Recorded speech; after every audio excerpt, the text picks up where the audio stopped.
इसके जो सलाहकार है अगल बगल में है, एक है पिंटू है, इसके बाद सुप्रिय भट्टाचार्य है, विनोद पांडे है।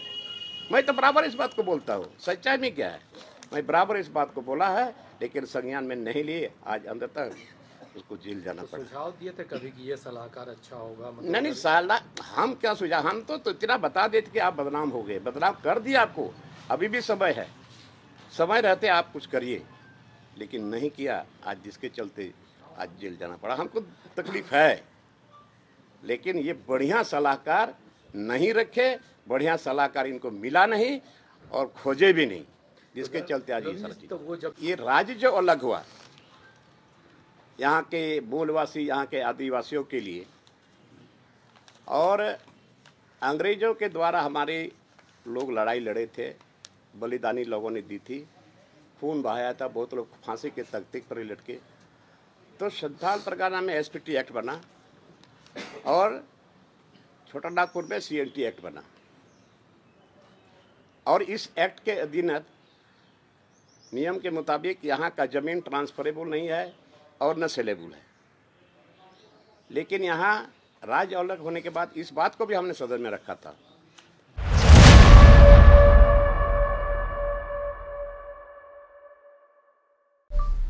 माननीय मुख्यमंत्री चंपई सोरेन जी ने जो शपथ लिया है,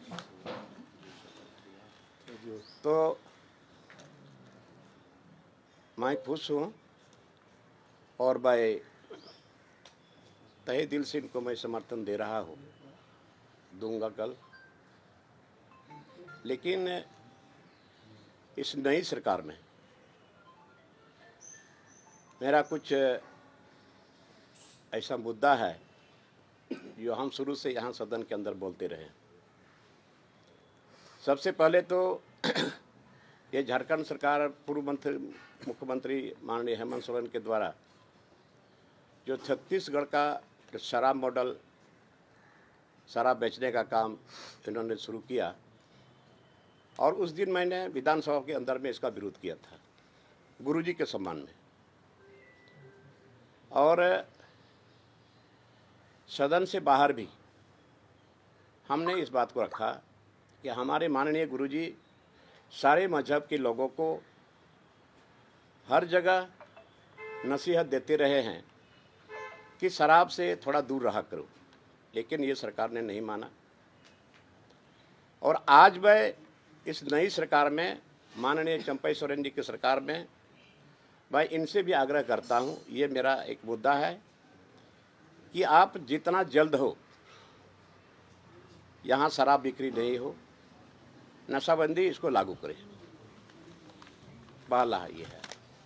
और दूसरा है पी पेशा एक्ट, जो 1996 केंद्र सरकार के द्वारा बिहार के टाइम में ही दिया गया, लेकिन राज्य अलग होने के बाद झारखंड में, बिहार में नशाबंदी लागू हो गया था, तो हम भूल रहे थे, ठीक है, लेकिन झारखंड में नहीं हुआ। और ये पी पेशा एक्ट जो यहाँ के लोगों का मूल कवच है, आज ये शेड्यूल एरिया बना। आखिर शेड्यूल एरिया क्यों बना?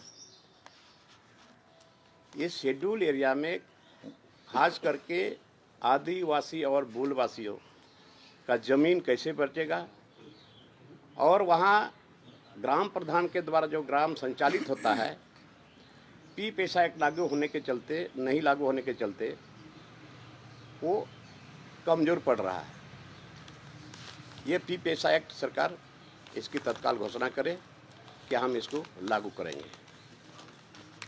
उसके साथ साथ ये राज्य जो अलग हुआ यहाँ के मूलवासी, यहाँ के आदिवासियों के लिए, और अंग्रेजों के द्वारा हमारे लोग लड़ाई लड़े थे, बलिदानी लोगों ने दी थी, खून बहाया था, बहुत लोग फांसी के तख्ते पर लटके। तो संथाल परगना में एसपीटी एक्ट बना और छोटा नागपुर में सीएनटी एक्ट बना, और इस एक्ट के अधीन नियम के मुताबिक यहाँ का जमीन ट्रांसफरेबल नहीं है और न सेलेबल है। लेकिन यहाँ राज्य अलग होने के बाद इस बात को भी हमने सदन में रखा था।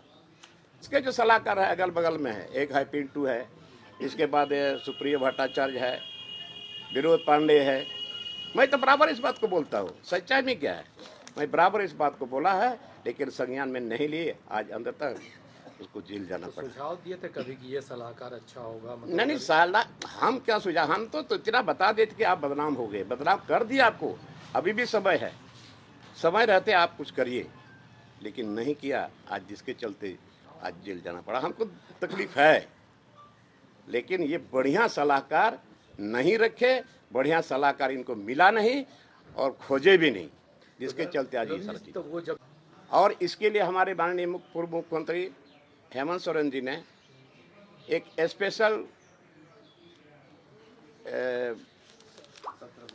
सत्र बुला कर सत्र के अंदर में ही उन्होंने एक कमेटी का गठन किया था, लेकिन उसका भी कुछ फलाफल नहीं हुआ, जिसमें सभापति रखा गया था स्टीफन मरनी जी को।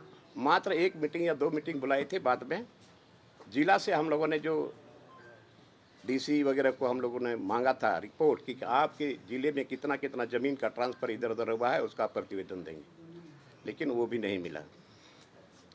तो आज वहाँ एसपीटी एक्ट भी लागू नहीं है और सीएनटी एक्ट भी लागू नहीं है। जब बना बनाया हुआ एक्ट है, हमारे लोगों के खून के बदौलत लिखा गया था कि यहाँ पर सीएनटी एक्ट है, वहाँ एसपीटी एक्ट है, तो इसको ताक में रख करके यहाँ जमीन का अधिग्रहण धड़ल्ले से चल रहा है। ये भी मेरा मांग रहेगा माननीय मुख्यमंत्री चंपई सोरेन जी से कि आप इसको सख्ती से लागू करें और जल्द लागू करें। और इसके बाद ग्राम सभा, कहीं भी ये भी मेरा प्रश्न आया था सदन के अंदर में कि यहाँ पर जितना खान खदान चल रहा है वो बिना ग्राम सभा के ही चल रहा है। फर्जरी, कहीं कहीं तो फर्जरी बताया था। तो ये ग्राम सभा, बिना ग्राम सभा के इस शेड्यूल एरिया में बहुत सारा खान खदान वगैरह सब चल रहा है और जमीन अधिग्रहण हो रहा है। और हम इस सरकार से ये भी मांग करेंगे कि यहाँ पर विस्थापन आयोग का गठन हो। आज कितने लोग विस्थापित हो चुके हैं। अभी धनबाद में आप जाएंगे, जो ज़मीन के मालिक है उसके खेत के नीचे, उसके खेत के नीचे, ज़मीन के नीचे कोयला है, अबरख है, तांबा है, यूरेनियम है, लेकिन इतने लोग विस्थापित हुए हैं, बहुत लोग ट्रेसलेस हो गए हैं। तो मैं इस सरकार के नई सरकार से मांग करता हूँ कि आप विस्थापन आयोग का गठन करें ताकि यहाँ के लोगों को जगह मिले और अपना रह सके। तो आज विस्थापन आयोग का भी गठन नहीं हुआ। और उसके साथ साथ और एक डिमांड है मेरा,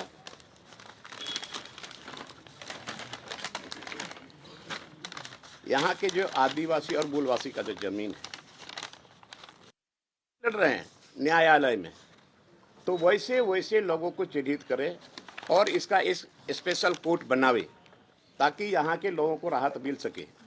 गरीब बेचारे हैं, लोअर कोर्ट में जीत जाते हैं, लेकिन पैसे वाले लोग सिर्फ हाई कोर्ट चले जाते हैं और हाई कोर्ट के बाद फिर सुप्रीम कोर्ट चले जाते हैं। गरीब के पास पैसा नहीं है, वो बेचारे थक जाते हैं, वो लड़ाई जो करती है उसका ठंडा पड़ जाता है। और ये जल जंगल जमीन कैसे बचेगा? आज जंगल लुटा रहा है, नदी नाला लुटा रहा है, बर्बाद हो गया सब जगह। ये सरकार से हम मांग करेंगे, इस मुद्दों को आप यथाशीघ्र लागू करिए और नहीं तो ये मेरा आंदोलन जारी रहेगा। सीधी सी बात, मैं समर्थन दे रहा हूँ, समर्थन दूंगा, आपके साथ मैं रहूंगा, लेकिन ये जो मुद्दा मेरा है आप इसको यथाशीघ्र लागू करिए, नहीं तो फिर हम अपना रास्ता अलग खोजेंगे। चंपई जी से सरकार गठन के बाद बात हुई आपकी उनसे? बात करेंगे हम, अभी बात नहीं हुई? बात करेंगे हम, लेकिन आज आपके माध्यम से इस नई सरकार को हम ये अपना डिमांड हम बता दे रहे हैं ताकि उसकी तक पहुँचे, सरकार तक पहुँचे और इस पर विचार करें और इसको यथाशीघ्र झारखंडियों के हित में, मूलवासियों के हित में लागू करें। लोबिन हेम्ब्रम को क्या लगा? आज यहाँ स्थानीय नीति नहीं बना, कौन है स्थानीय, अभी तक उसका चिन्हितीकरण नहीं हुआ। तो स्थानीय नीति नहीं बना तो फिर आप कैसे चिन्हित कर सकते हैं यहाँ का कौन है? तो 1932 का खतियान हो या अंतिम सर्वे सेटलमेंट हो, आप इसको एक आधार बना करके आस्थान नीति लागू करिए, और आस्थान नीति लागू होगा तो नियोजन नीति भी लागू होगा। शिबू सोरेन जी से आपकी मुलाकात हुई, क्या बात हुई? शिबू सोरेन जी ने देखिए क्या आपको गुरु जी के समझाया? पास हम गए थे, मिलने के लिए मैं गया था, बहुत दिनों से नहीं मिला था, और मिलने के बाद हाल चाल पूछे, उन्होंने हमको पूछे कि कैसे हो, हमने ठीक ठाक है। इसका मतलब बगल में सत्तू रखा हुआ था, बोले सत्तू पियेंगे, तो हम गुरु जी बोले कोई इशारा किए कि आप पी लो, हम सत्तू पी लिया और हाल चाल पूछ कर और कुछ। दादा जो जंगल जमीन तो आपने डिमांड रखा, लेकिन युवाओं का जो रोजगार है झारखंड में, अरे भैया वही तो बात बता रहा हूँ ना कि आज तक वैकेंसी नहीं निकला। आपका आस्थान नीतिकरण, आस्थान नीति आपने बनाया नहीं, एक भी वैकेंसी आपने निकाला नहीं। तो इस नई सरकार से हमारा उम्मीद है, हमारा भरोसा है, हम दिल खोल करके समर्थन दे रहे हैं। लेकिन अगर ये नहीं करे तो फिर बाद में देखा जाएगा। हम तो आंदोलन करेंगे और हमारा मांग ये सब। बीजेपी के लोग कह रहे हैं कि सरकार को बहुमत नहीं है, फ्लोर पर गिर जाएगी, विधायकों की संख्या नहीं है। देखिए वो तो फ्लोर पर साबित होना ही है। आप देखिए कल ही था, कल आप देख लीजिए फ्लोर पर साबित होगा या नहीं होगा।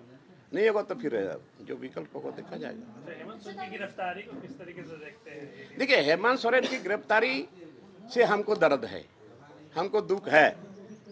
वो हमारा भतीजा टाइप का एक लड़का जो था, हमको बराबर चाचा चाचा बोलते थे, और मैंने उनको शुरू में ही कहा था। जिस समय मैंने न्यूज़ 18 में मैंने बोला था पंकज मिश्रा के बारे में, उस समय हमने कहा था, तो उन्होंने हमको दूसरे दिन तलब किया, बुलाए हमको अपना चैम्बर में, और उन्होंने कहा क्या क्या चाचा आप बोलते रहते हैं, विपक्ष को मौका मिलता है। मैंने कहा देखिए मैं गुरुजी की बदनामी और आपकी बदनामी को मैं बर्दाश्त नहीं कर पाऊंगा। आपको कुछ लोगों ने आपको बदनाम कर दिया, यही काफ़ी है, आप समझ लीजिए। और नहीं तो आप मुख्यमंत्री आप पता करवा लीजिएगा लोग भी हम झूठ बोलता है। बहुत देर के बाद बोले कि अच्छा ठीक है हम देखेंगे। हम बोले कुछ कार्रवाई करेंगे, लेकिन कुछ नहीं हुआ। और ये उनकी जितनी गलती नहीं है उससे ज़्यादा गलती उसका जो सलाहकार लोग है, उसके जो सलाहकार है अगल बगल में है। एक है पिंटू है, इसके बाद सुप्रिया भट्टाचार्य है, विनोद पांडे है। मैं तो बराबर इस बात को बोलता हूँ, सच्चाई में क्या है, मैं बराबर इस बात को बोला है, लेकिन संज्ञान में नहीं लिए। आज अंदर तक उसको जेल जाना पड़ा। सुझाव दिए थे कभी कि ये सलाहकार अच्छा होगा? नहीं साला हम क्या सुझाव, हम तो इतना बता देते कि आप बदनाम हो गए, बदनाम कर दिया आपको। अभी भी समय है, समय रहते आप कुछ करिए, लेकिन नहीं किया। आज जिसके चलते आज जेल जाना पड़ा, हमको तकलीफ है। लेकिन ये बढ़िया सलाहकार नहीं रखे, बढ़िया सलाहकार इनको मिला नहीं और खोजे भी नहीं, जिसके चलते आज ये सारा चीज। तो वो जब जेल जा रहे थे, आप क्षेत्र में थे, आप पार्टी के आप क्या करूं मैं, अपना भी तो खेती है यार, अपना भी तो खेती घर गृहस्थी है, उसको भी हम देख रहे थे। लोग चले गए, कहाँ चले गए थे आपको पता नहीं। हैदराबाद गए, हैदराबाद गए तो गए, हम नहीं गए, हम अपना खेत खलिया हम देख रहे थे। उसके पहले रांची में तो नहीं आए जब संकट में सरकार थी? कैसे तो तुरंत वरना हम तो जान रहे थे कि अभी आज नहीं कल नहीं कुछ न कुछ होने वाला है। तो ये लोग फिर चले गए अपना, हम अपना खेत में जा। उनका हैदराबाद जाना जरूरी था? क्या जरूरी था, क्यों जरूरी था, क्यों जरूरी था, किस बात का डर? कोई किसी को किडनैप कर लेता क्या? तो बिकने वाला तो कहीं भी बिक सकता है, सड़क पर बिकेगा, घर में भी बिकेगा, बाहर में भी बिकेगा। तो जब आप ठीक हो तो ठीक है, हमको कहाँ कोई फिक्र है, हैदराबाद जाने का क्या जरूरी है? जेएमएम को बाहरी ताकत चला रही है। बाहरी ताकत चलाया, बाहरी ताकत मतलब वही लोग इर्द गिर्द में रहने वाले लोगों ने चलाया। अरे दादा ये तो प्रोटेस्ट में पूरा समर्थन देगा 5 तारीख को? फ्लोर टेस्ट में तो हम रहेंगे, हम तो बोले हम रहेंगे, इनके साथ रहेंगे और निभाएंगे भी। लेकिन ये जो मेरा डिमांड है, ये डिमांड फुलफिल होना चाहिए, और ये तो मेरा आंदोलन जारी रहेगा, यहाँ झारखंडियों के हित में, यहाँ मूलवासियों के हित में, यहाँ के स्टूडेंट के हित में मेरा आंदोलन जारी रहेगा। कब तक का अल्टीमेटम है जो मांगे हैं आप? देखिए मांगे हैं अभी तो सरकार, अभी बहुमत साबित करेंगे, लेकिन हमने आप लोगों के माध्यम से मैंने सरकार तक इस बात को पहुंचाने का काम कर रहा हूँ। हाउस में हेमंत सोरेन जी राहुल भी गांधी होंगे का कल। यात्रा भी है कल, क्या सुझाव है क्या आपका अपने स्तर से? हम क्यों जाएंगे राहुल गांधी वाला? अच्छा दादा इस सरकार में भी जो है महाधिवक्ता और वही पुराने को ही जो है पुराने लोग जो है बने हुए विनय चौबे फिर से आए हैं प्रधान सचिव। आप वो उनका काम है, वो मेरा काम नहीं है। अच्छा दादा ये बताइए, मंत्रिमंडल में कुछ फेरबदल चाहते हैं या ठीक है? देखिए उनका काम है, नहीं आपकी चाहत होगी ना, आप विधायक हैं, सलाह वो दीजिए आप। अपना चुन के ले, बढ़िया आदमी को ले चलाए बढ़िया से, ठीक जो है वो ठीक नहीं है। हाँ? जो है वो है क्या है ना, वो उसका तर्जुमा करेंगे ना। मंत्री बनना चाहते हैं? नहीं नहीं नहीं चाहते। नहीं। क्या आप क्या चाहते हैं? चर्चा आई कि लोभी नियमन कहने संथाल से किसी को क्यों नहीं? वो हम विचारेंगे ना, लेकिन इच्छा नहीं है। अभी कुछ हुआ ही नहीं यार, कोई घोषणा हुआ ही नहीं है। कौन सा पोर्टफोलियो और उसका आपको लालच नहीं है। बात को इधर बतला जाइए पंडित जी।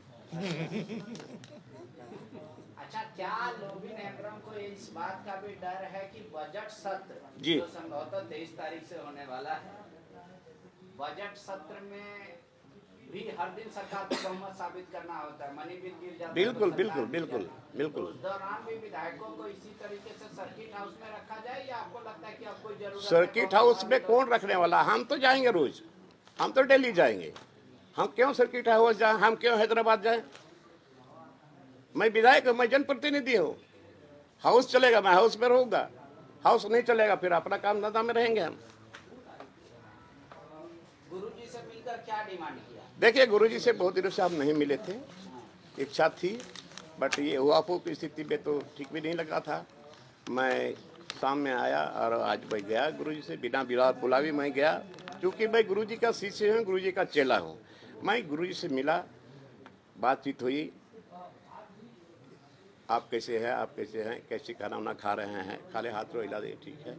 बगल में सत्तू रखा हुआ था, वो बोले तो पियोगे? हम सत्तू पिए और हालचाल लेकर के फिर हम निकल गए, इतना ही। अच्छा, आप एक एडवाइस दीजिए कि कौन सा काम मुख्यमंत्री को सबसे पहले करना चाहिए? सबसे पहले यहाँ पर एसपीटी एक्ट, सीएनटी एक्ट को सख्ती से उतारे, और यहाँ जो सरकार जो शराब बेच रही थी, सरकार शराब न बेचे, गुरुजी का सम्मान बचा हुआ रहे। शराब पूर्ण शराबबंदी मांग कर रहे हैं, या सरकार नहीं बेचे, कंपनी बेचे तो बेचे? सरकार नहीं बेचे, अच्छा, जैसे पूर्ववर्ती सरकार ने बेचा अपने से, हाँ, ठीक है। हाँ, ये दो काम होने। ये दो काम होना चाहिए, एसपीटी एक्ट, सीएनटी एक्ट, आस्थान नीति, नियोजन नीति और पेशा एक्ट। Thank you.